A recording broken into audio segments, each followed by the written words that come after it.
Hey y'all, I'm back again. It's Althea Williams, and I am gonna do a review for two Tubi movies. So I was watching two Tubi movies today, Mirrored Lives, and the other one I was about to mess up real bad. What is the name of that movie? Hold on, y'all. Hold on. The Jealous Daughter.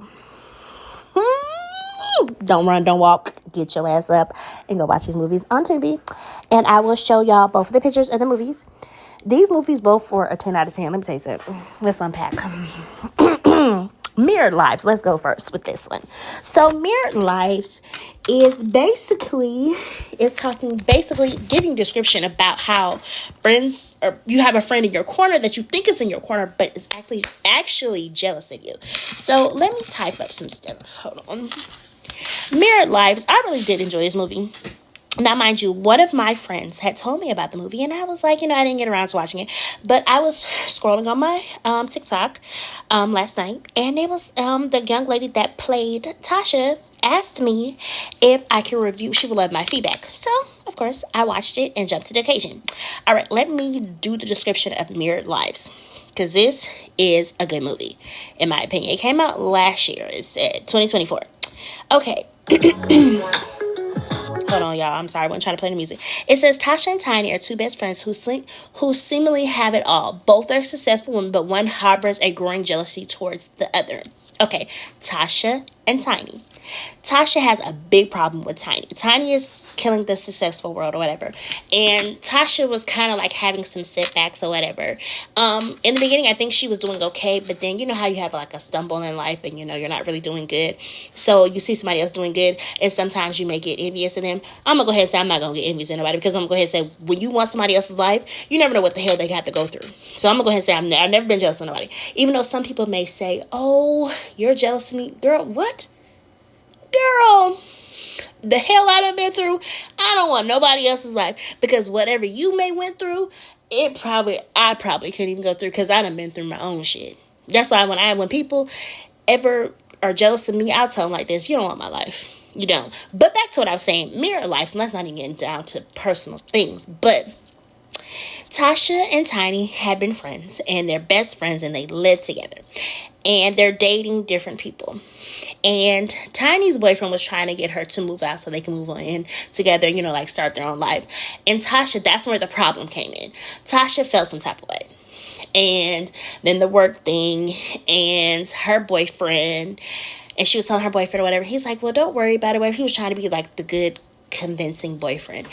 And so one day, in the beginning of the movie, Tasha actually saw Tiny and her boyfriend doing the do.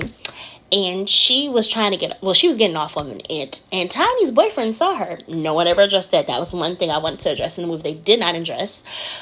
But my bigger issue with Tasha was you were so envious of your friend that you even took to another coworker, Jennifer, the one that was she was the gossiper of the office. And Tasha went to Jennifer and told her some personal things, saying how Tiny got her promotions because she was up for a promotion. And then Tiny was up for a promotion, and Tasha started changing her ways. So she got offered a promotion too. And Tiny started noticing. At first, she didn't notice that her friend was changing. Because at first, she was like, congratulating her. And then she noticed, hey, this girl's kind of like acting like me or whatever. And so Tasha got really mad. And Tasha went to work and told Jennifer, she's like, hey, why she got all the promotions is because of Robert, their boss, and she's been sleeping with him. And she got into Tiny's boyfriend's head, and because Jennifer was up there talking with two other girls and saying, yeah, that's how she got her promotion. She was sleeping with her the boss or whatever. And it was like, y'all, it was really, really bad. She was telling everybody, oh yeah, she's sleeping with him. And Tiny walked up on her saying, don't keep my name out your mouth. She told all three girls that. And then they was still talking even after Tiny confronted them. And it was like, oh my God. Like, they would have had to see me in the parking lot, because ain't no way. And I'm not even a fighter. But if I had to, please. And nobody gonna keep talking about me. And it was so bad that Tiny's boyfriend had came to the job with some flowers. And one of the coworkers that was talking with Jennifer had said, don't she have a boyfriend? Yeah, she's been spending long hours with the boss, and she got in his head. And he ended up attacking Tiny's boss because he thought they was messing with each other. And they weren't even messing with each other. It was really a professional relationship. Nothing sexual, no nothing. And it was just sad. And then Tiny's boyfriend had came over. And I think he had, they ended up breaking up or whatever. And Tiny went in the room and Tasha came in there. She's like, Malik, what are you doing here or whatever? And they start talking, and then she came on to him, like, you know, convincing him to come on to her. And he came on to her. And then when Tiny caught them, she's like, I didn't want this. He came on to me. And then Tiny put Malik out. The next day, her and Tasha went to a restaurant. And they were sitting outside. And Tasha went to the bathroom. And Tasha left her phone. And she gets a text message from Jennifer basically saying, Malik attacked Robert and Jennifer's a liar, and she said, I hope you get a promotion. And Tiny was pissed. She left the restaurant, and Tasha was coming out the restaurant because they was outside eating, and she came. She's like, Tiny left, and then she met Tiny at the house, and it was just a whole lot of mess. But a major spoiler alert: something does happen to Tasha, but I do want you guys to watch the movie. It really is an eye-opener about people that you think that are in your corner are really not your friends. And Mirrored Lives was a 10 out of 10 in my opinion. I enjoyed the movie. Shout out to Karen. Shout out to Miss Anderson. I want to say her name is Epiphany, but I might be saying her name wrong. The young lady that plays Tasha had asked me to review it, and she wanted my feedback. And Miss Karen had told me about the movie too, and I do want to shout her out, and I thank her for telling me about the movie. She's been telling me about quite a few movies, and I was telling her about quite a few movies. But I'm trying to get back on my reviewing, so y'all just, stick it with me. All right, so we're going to go to the next movie. Now, the next movie, y'all. Where do I begin? Like, it was crazy. It was good, but it was crazy. Cray. It is called, hold on, y'all. I was just looking at it. The Jealous Daughter. Miss Sarah. That is her name. She is the jealous daughter.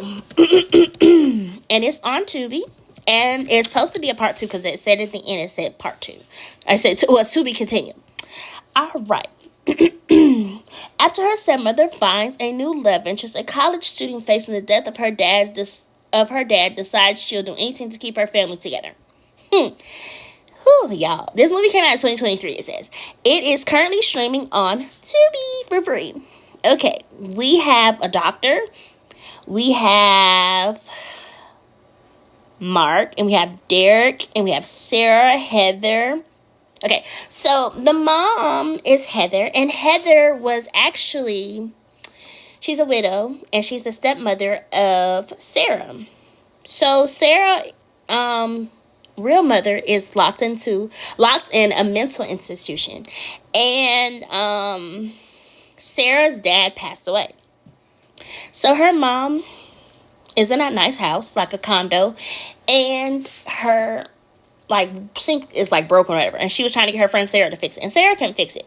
So Sarah's like, I know somebody that can fix it, and she's like, he's real good friends with my boo or whatever, Derek. And she was like, girl, I don't got no money or whatever, so I can't fix it or whatever. She said, I'm gonna call him over or whatever. So she's like, no, whatever. So Mark ends up coming over. Can you imagine your friend just trying to set you up and he come over anyway? So she's like, girl, you don't got no money. She was telling herself, girl, I didn't ask for him, I don't have no money. She's like, girl, he already owed me and Derek a favor, so it's a favor. So Mark, he offers to, he looks at her sink, and it's something wrong with it. And he's like, it's definitely broken. He said it needs to be fixed, and she doesn't have the money. And, she basically thanks him for his time. And so she goes on by her day, whatever. The next morning, she's watching TV.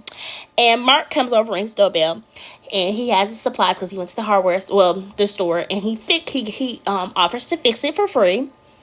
And she's like, nothing in life is free or whatever. And, they start talking or whatever, having conversation, small little conversation. And somehow her husband gets mentioned or whatever. And he was like, something about her husband. And he was like, I love me. And she's like, no, he unfortunately passed away or whatever. And, then he ends up asking her on a date Friday, I think it was 6 p.m. to go to the movies. And, she was like, maybe I'll go, whatever. And she actually ends up going. Now, mind you this, she's on the phone with her daughter. Her daughter calls her. And her daughter was like, she was telling her about Mark, about a guy named Mark fixing the thing. And Sarah feels some type of way. Now, Sarah has a therapist. And his name is Dr. Wright. Warner Wright, and he sees both of her and her mother. Now, we learn later on in the end of the movie that he's her mom's doctor too. And, he's really trying to be there for Sarah. And Sarah, she's she's kind of dealing with a lot of emotions.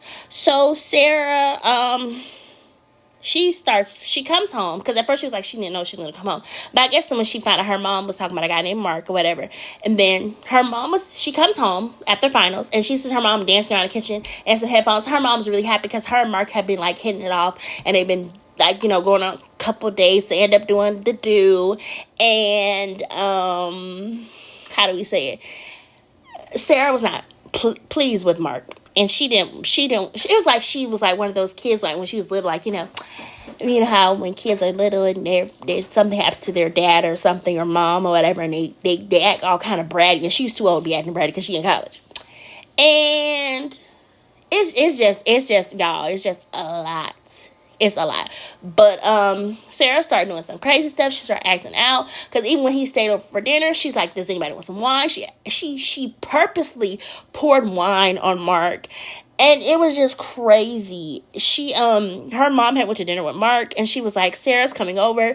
She ended up ending Sarah's life. Because Sarah's the reason why Mark and Heather got together. And it was just crazy. Heather and Mark ended up getting engaged. Sarah was not happy. And then she did something to them. I'm not going to give a more just major spoiler alert. But what happens is just crazy. Sarah was just she was off the chain. It was like problem child. For real. It was just really, really sad. Sarah had problems. Her mom didn't pay attention to the red flags. And then she was telling Sarah, like, because he even offered to take them all on a trip. And Sarah's like, no, I don't want to go on a trip with him. And then she acted like she was accepting him. And then I was like, no, she's up to something. At first I was like, oh man, she's accepting Mark. It's going to be good. But even though she done did her little bad deed, because she offed Sarah offed Derek and, Sarah and who did Sarah offed Derek and his girl. And it was just crazy. Oh, I'm sorry, I said the girl name wrong. Her name was Pearl. Pearl was the friend. Sarah was see, now look at me, I'm saying it wrong. Sarah was the young girl that was Heather's stepdaughter. But it was Pearl and Derek that she ended up offing, because Pearl was supposed to come to the house. So Pearl set up Heather with Mark because he was Derek's friend. Okay, y'all, excuse me, I got the characters wrong. I'm looking at this, hold on. I'm looking at the characters. I'm like, hold on, who is Pearl? And I look, oh, shoot, messed up the characters. So Pearl was the one that called Mark over there because she was looking at Heather's sink, and Heather's sink was messed up. And she's like, well, Mark can fix it or whatever. And, Heather didn't have no money, so yeah. But it was sad. It was a good movie, but it was just crazy. So y'all ever watch the Tubi movie? You'd be like, dang, there's a lot going on. But it's real life. But it's sad. If you haven't already, please watch this movie because it was really worth it. The Jealous Daughter. 10 out of 10 in my opinion. And the movie came out in 2023 and it's on Tubi. Sorry for the missed communication of the characters, but yeah, I got it together in the end, but you feel my drift. So yeah, but it said to be continued in the end. So yeah, I can't wait to part 2.